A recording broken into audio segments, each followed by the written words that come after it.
Welcome to Absolute Trust Talk with your host, Kirsten Howe. Absolute Trust Talk brings you tips, tools, advice, and interviews to help you build a reliable knowledge base on estate planning, business, and finance to start preparing for your future today.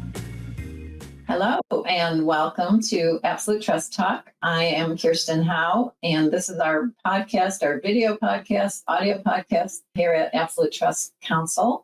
Very glad that you're here today to watch and listen to us. I have a very special guest today. My guest is Miguel Delgado, who is a senior wealth advisor at Legacy Wealth Management. Miguel specializes in offering a comprehensive approach to tax minimization, asset protection, and fulfilling personal passions. Of course, that's very important.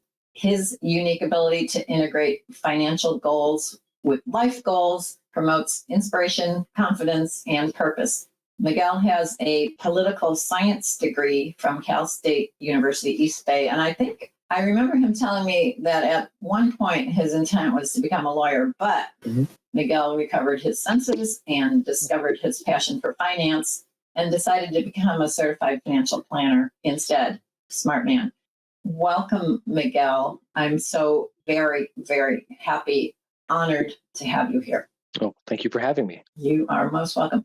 So we're going to do something a little bit different here. Miguel is going to be here. We're going to do actually several episodes with him. We're going to do 3 episodes.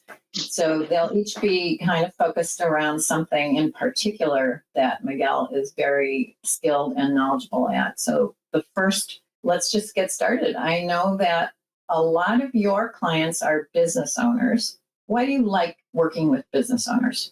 You know, the short answer to that, I think, is there's more complexity that comes with it. It's fun because you're not just helping people with their personal finance at that point. You're also helping them figure out how they can use the business to create personal net worth.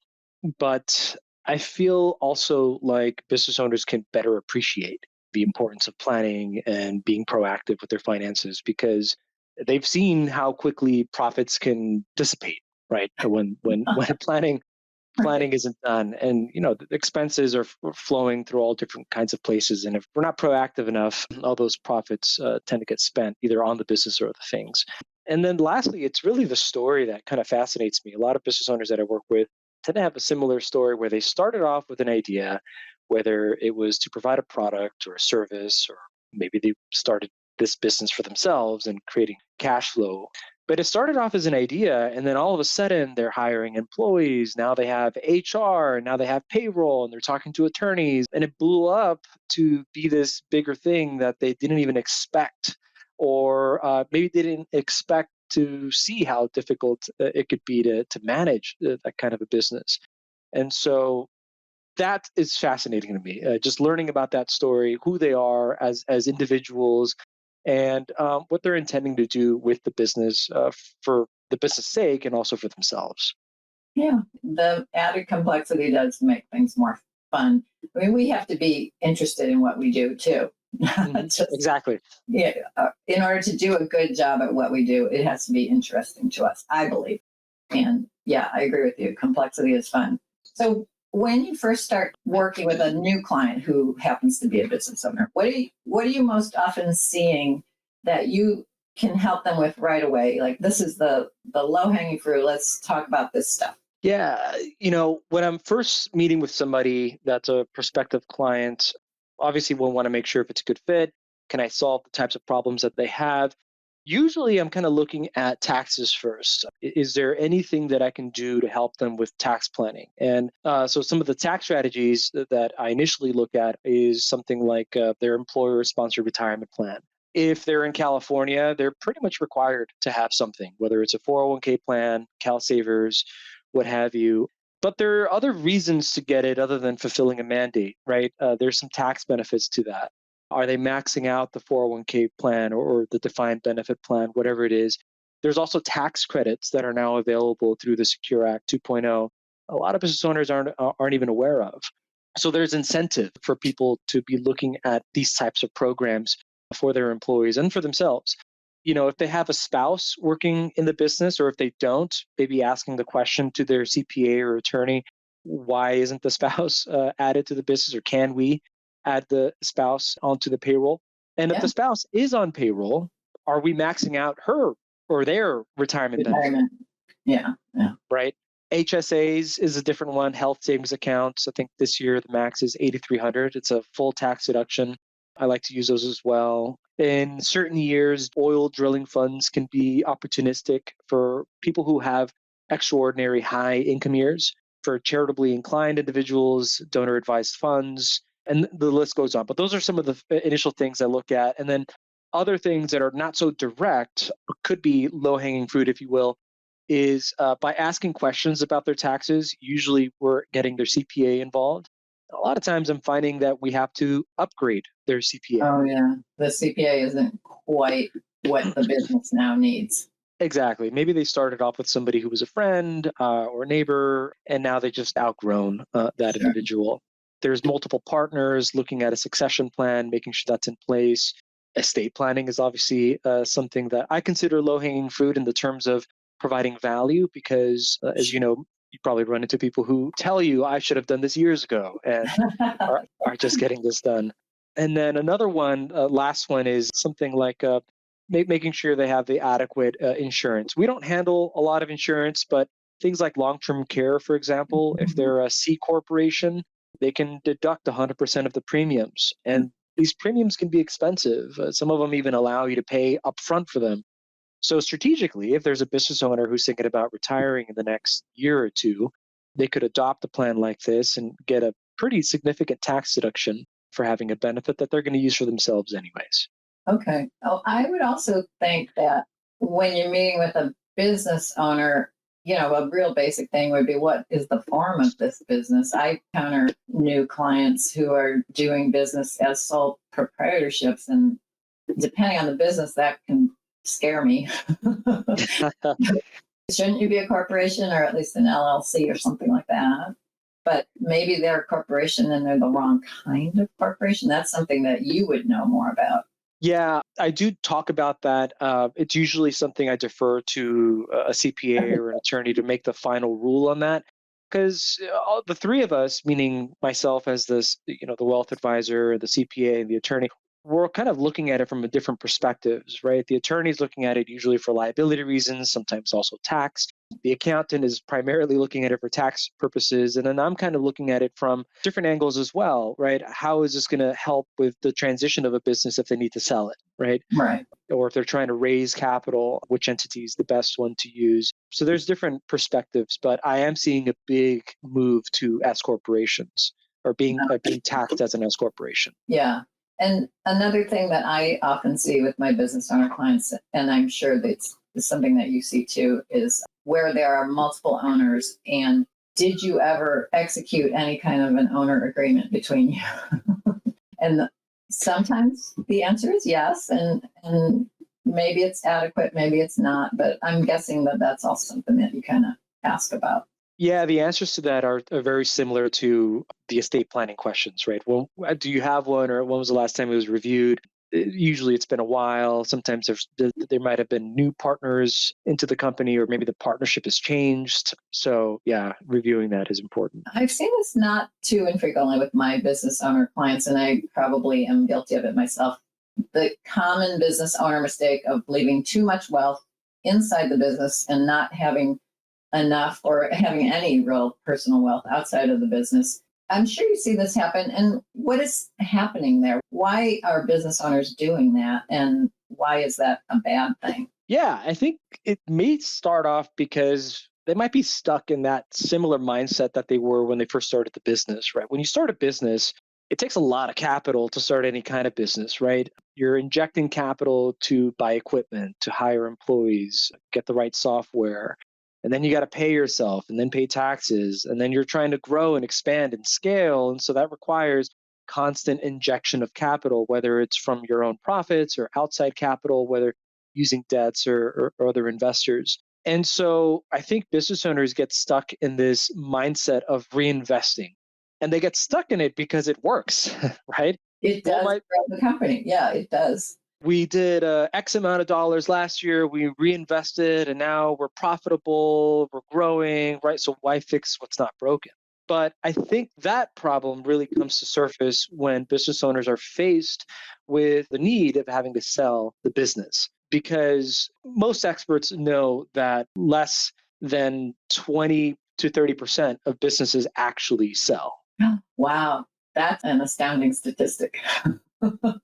And oftentimes, those businesses that do sell are going to be selling for less than what the business owners thought they were worth. It's no different than a homeowner, right? A homeowner puts a house up for sale. They think it's worth X amount. They refuse to offer, accept a penny less than that, but the market disagrees. Right. Right? And so it's no different with a business. The business owner put Yeah. blood, sweat, and tears into it. I think it's worth this much. They want to sell it for an X amount of dollars. And yet the market's not responding to that. And so that's a big risk. And so that's why it's a bad thing is when it comes to the point where you are near retirement or you have to sell the business and then you realize, gee, I may not even be able to sell it at all, or it's not valued for what I thought it was worth. That's a big problem. Yeah, if you're expecting to retire by selling the business and living off of the sale proceeds, and it's not going to be enough because you didn't fill up your personal savings, personal investments bucket, that is a problem. Yeah. And it's hard to see, right? Because if cash flow is good and business is growing and they're living a good life, most of us aren't trained to think, 10, 15, 20 years ahead and thinking, okay, well, I have income now, but how is my future self without a business going to survive? And so, yeah. Well, and that is one of the biggest values, I think, of working with somebody like you, a financial planner whose job it is to look into the future and make sure this whole life is going to work and maybe, crack the whip over your clients a little bit and instill whatever discipline you need to.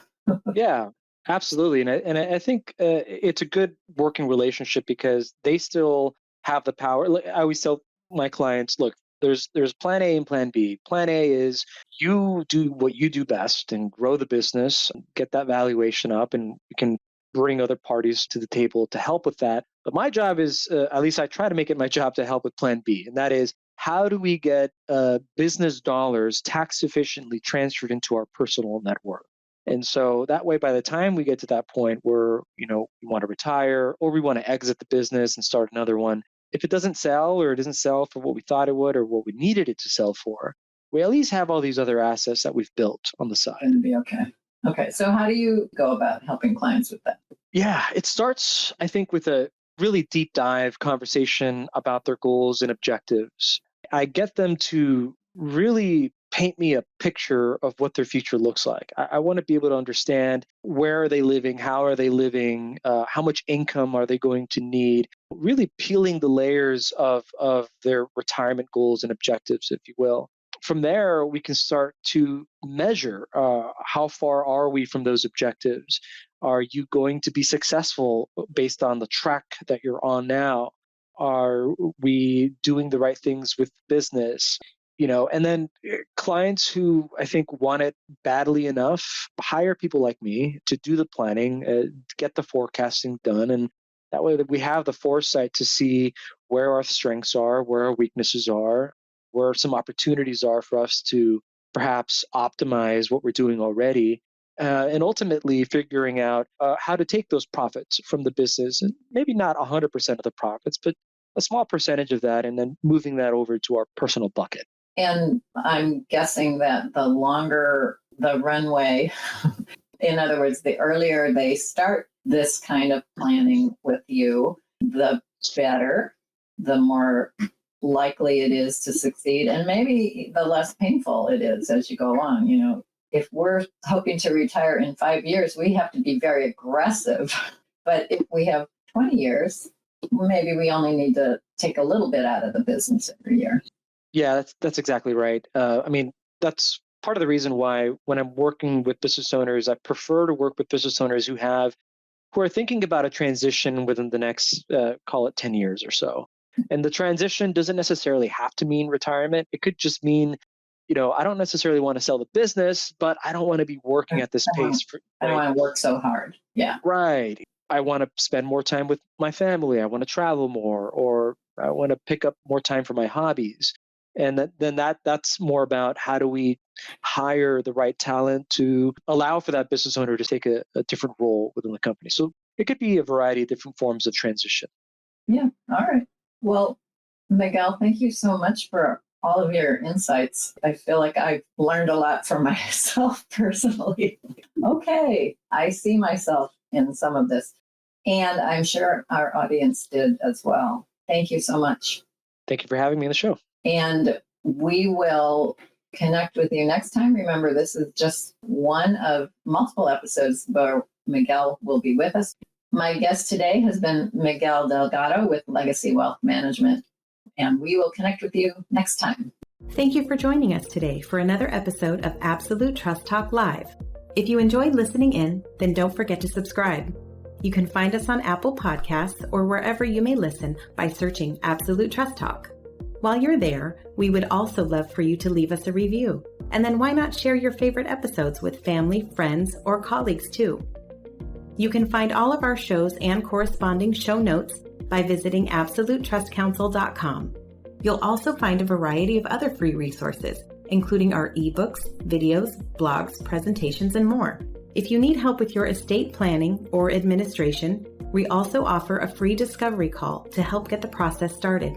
You can find more information on booking your session by visiting absolutetrustcouncil.com/scheduling.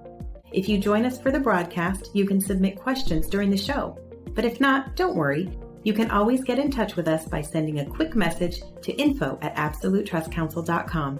Thanks again for listening. We'll see you soon. This podcast is not meant to take the place of legal advice from an attorney and does not create an attorney-client relationship. If you do have a legal question or issue, please consult with an attorney.